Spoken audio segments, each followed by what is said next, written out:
தமிழ்நாட்டில் 8 மாவட்டங்களில் இன்று கனமழை பெய்ய வாய்ப்புள்ளதாக சென்னை வானிலை ஆய்வு மையம் எச்சரிக்கை விடுத்துள்ளது.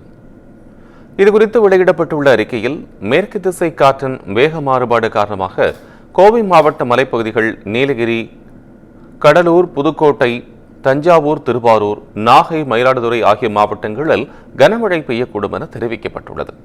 30 முதல் 40 கிலோமீட்டர் வேகத்தில் வலுவான தரைக்காற்று வீசக்கூடும் எனவும் எச்சரிக்கை விடுக்கப்பட்டுள்ளது. தொடர்ந்து நாளை முதல் 10ஆம் தேதி வரை தமிழ்நாடு, புதுச்சேரி மற்றும் காரைக்காலில் இடிமின்னலுடன் கூடிய லேசானது முதல் மிதமான மழை பெய்ய வாய்ப்புள்ளதாகவும் வானிலை ஆய்வு மையம் தெரிவித்துள்ளது.